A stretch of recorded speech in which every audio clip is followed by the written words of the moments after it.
I messed up. I messed up bad. Stay tuned.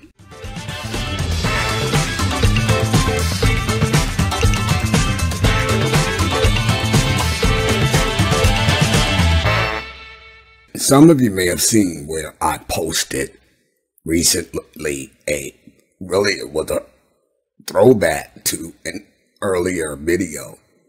And in this video, it might have been a short. I was talking about a Red Table Talk that I had watched where a lady by the name of Jamel was talking along with her mother about trauma and how that trauma resulted in her mother not being the best mother there was. Anyway, here's a clip. If I could change anything, I would not want to live this life again that way before her. Yeah.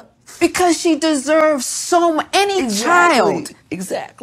child deserves so much better, and she certainly did. And I understand that what you went through made you the person that you are, and I get that too, but could we have not gotten there a different way? Yes, of course. Who knows what you would have been? I think that we say that as our own defense mechanism because we know that there's nothing we can do to change it. Well, so you say that to make you okay with the life that you've lived, but trust me, if we could do it differently, we would do it differently.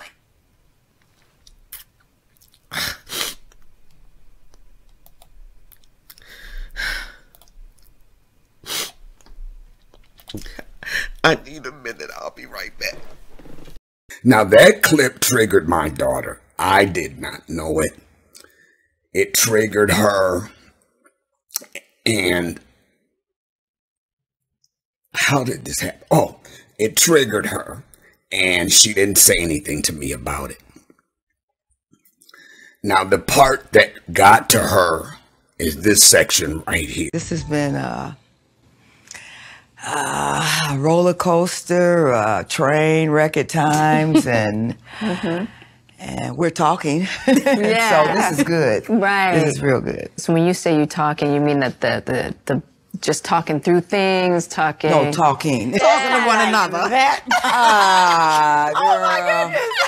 I've been telling her, I said, you need to get some help. Right. When I got You sober. and me. Yeah. So I said, baby, I think you're angry, and you have every right to be angry. I didn't press her because I wanted to give her what my mama never gave me. Gabby, my mama never gave me a chance to be angry. Because it was her brother that sexually abused me from 4 to 11. Jamel describes her grandmother as a highly functioning alcoholic. When she'd drink to the point of passing out, her great-uncle Edward would often be left in charge of Jamel's mother. My mother told my grandmother about the abuse, and my grandmother chose not to believe her. When my mother was 11 or 12 years old, my grandmother invited Edward to come live with them, even though she knew what he'd done. My mother retaliated by running away from home. My grandmother couldn't accept that her own brother had sexually abused her child. She couldn't face that the reason he had access to my mother, the reason his abuse continued for years, was because of her. It was a betrayal that changed the direction of my mother's life.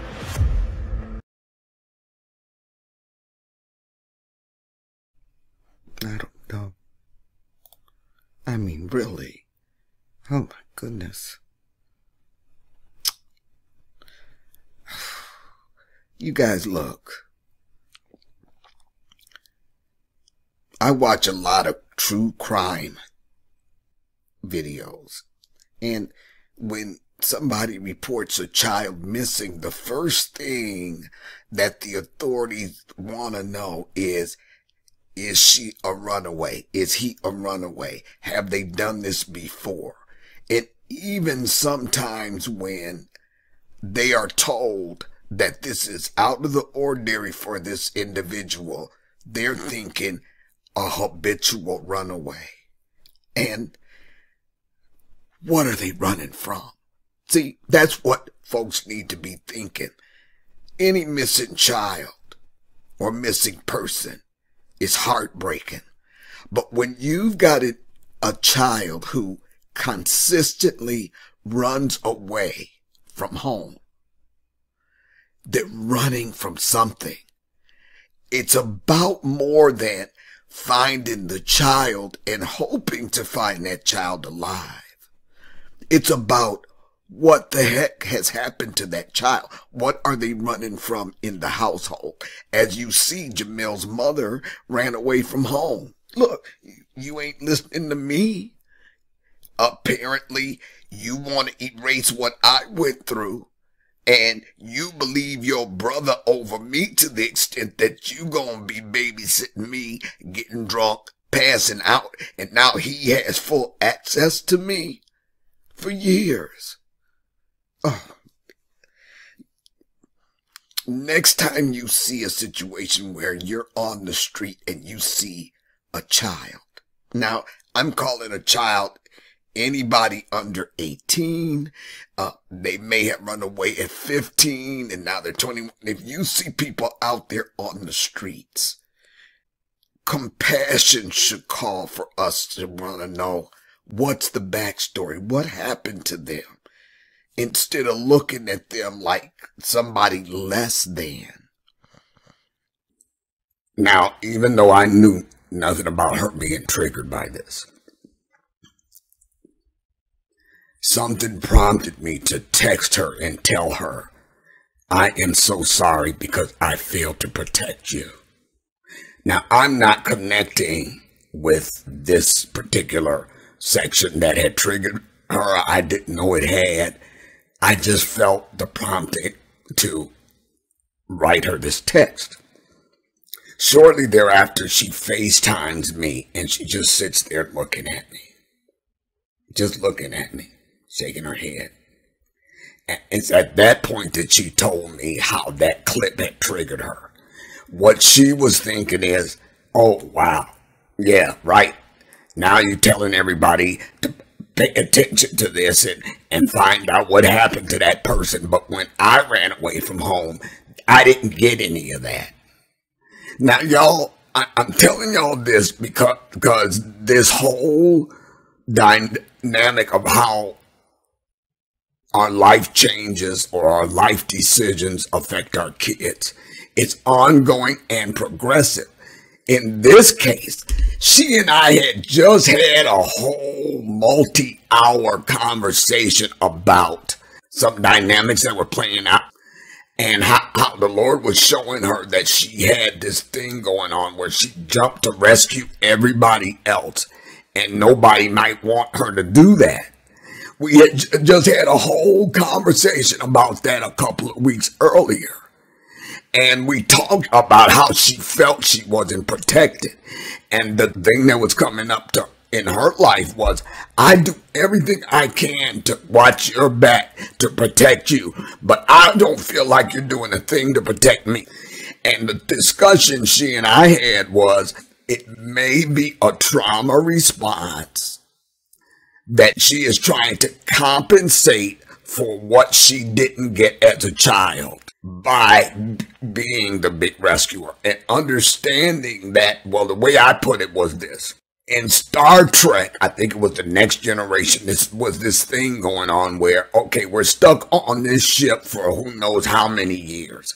But as human beings, we need to have a break. I need a vacation. So they had what they called the holodeck. And you would program this holodeck to be whatever vacation you wanted. And once you stepped off through that door and that door closed behind you, you were fully in that reality that you had programmed as your vacation. And what I told her was, oh, so I see you just stepped off the holodeck back on the Enterprise where life is going on as usual, but without communicating your need, you're expecting everybody to jump to that need. And until you come to terms with it, and then you can communicate that to somebody else, how can you hold them responsible for meeting that need? We just had this whole conversation about how she didn't feel protected as a child because we were separated and whatever dynamics were going on in her life and the way she was living. We had that whole conversation, and you guys, it was like all went straight over my head. At no point in that long, hours-long discussion did I get the fact that I was the one person that let her down. Didn't get it. Yeah, over here, Miss Trauma Coach, right? Miss Trained Psychotherapist. I didn't get it. Okay? Just straight over my head. But once I felt the prompting of the Holy Spirit and I sent her that we had that discussion, it's like, oh, Keisha, I am so sorry. And I had to explain to her what I'm about to explain to y'all.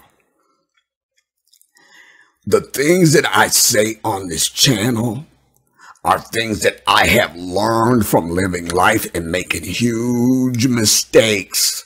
Okay, I'm not trying to talk to y'all or talk down to y'all or talk to y'all like I've always understood these truths. And like I told Keisha, I said, I need you to understand that I'm telling people what I've learned, not what I was back then. And she began to really understand it. She has not yet told me, Mommy, I forgive you.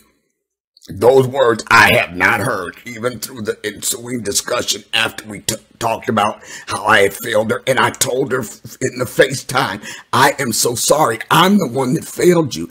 I was the OG failed Keisha. Okay? And I had to honestly apologize from my heart for that. Now, I am not expecting her or feeling like she's obligated. She's not obligated to ever tell me she forgives me. Ever. I was obligated to acknowledge my wrong, acknowledge how it negatively affected her, and apologize from my heart for that. That's the best I can do. Now, whether she ever actually utters the words, Mommy, I forgive you, or not, is not going to have any bearing on the good relationship that we have together now. Because that's her part. She has a right to that. I have no right to encroach on that. I have no right to demand of her that she forgive me. I had an obligation to own my wrong, acknowledge it, and tell her from the heart how sorry I am for that. And I did ask her forgiveness. But this is a prime example of how, look, y'all, stuff be going over people's heads. I'll give another example. How many times when I was married to my ex-husband did he say, you got to quit talking to me like any old N-word in the street? And it would always come while we were having an argument. Now, what y'all got to understand that is back then, I hadn't worked through my healing or anything. So I would get so fed up and so full, right? Rightfully or not. See, what you got to understand is everything was coming out of unresolved trauma. So I was full of anger. And it was more than one time that I would just tear up the house, throwing stuff, angry, cussing. Now, it's been decades since I've done that, but that's just how much full I was of rage, okay? But in that rage, he kept telling me, quit talking to me like any old N-word in the street. Now, he told me that off and on for years. Then one day we were arguing and he said it to me, and I stomped up the stairs to the master bedroom and slammed the door. And it was me and God. And I said, God, help me to understand. What is he talking about? I just was fed up with hearing it. What am I missing here? Then my husband made the mistake of coming up them stairs behind me and opening that door. And I rat-tat-tat-tat. And when I did that, I heard it. It was like a megaphone. I heard what he was hearing for years. I heard what I never could hear. And from that day to this, he never heard that tone of voice out of me again. I'm telling you, because somebody out here needs to understand that you're missing something. You are missing something. There's something that your trauma eyes will not let you see. And we have to, as we move into our healing and as we move into new emotional intelligence based on that progressive healing, we have to accept the fact that we can be missing it. We are totally clueless as to how our behaviors, our tones of voice, how we interact with others is affected others. We don't know how we're coming off to the world around us. Accept that core truth right from the start, because that's the beginning of beginning to clear the mud off of your trauma lenses. Now here I am talking about it, talking how to deal with your estranged older kids, been through a lot of healing, got 2 degrees in psychotherapy, okay? Been through trauma, talking about the very fact that the life decisions I made affected my kids, and missing it totally. Full stop. It can happen to anybody. So this is what I want you to do. I want you to listen for those things that you keep hearing in your relationships. Now, understand, this is any relationship. It could be a parent-child.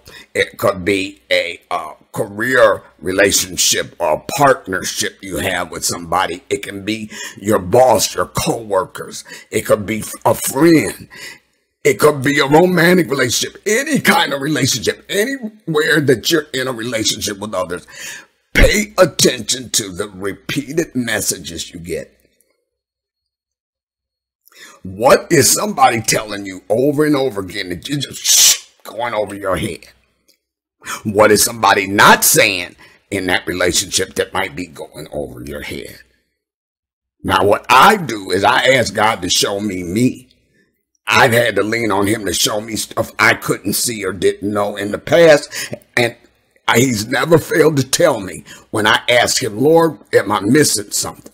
What's going on here? Why do I keep making this mistake in relationship? Why do I keep going into these unaffirming relationships? Why am I caught in this toxicity? He will show me without fail, he'll show me. So you need to consider that fact. Because in this situation with Keisha, that's my daughter. It's like, shoot, an hours-long conversation about the mess and still missing it. I just had to share that with you guys because we miss it, okay? We miss it. And it's not necessarily that you don't want to see it. It's just that trauma twists the way we see everything. It twists the way we see ourselves and everything and everyone around us. So just look out for that. And if something comes to mind, please let me know below. And please, 95% of my viewers are not subscribers. So please feel free to click the subscribe button. It's absolutely free. And at the very least, hit the like button and leave a comment, because that helps the algorithm to know that people care about my content. So click the like button, leave a comment, and subscribe. Subscribe. I'd love to have you on board. In the meantime, always remember your greatest power is realizing the truth of who you are. Know that truth. Hold up before you go. If you like what you see, click the like button. Please share the video, subscribe to the channel, and consider joining the membership.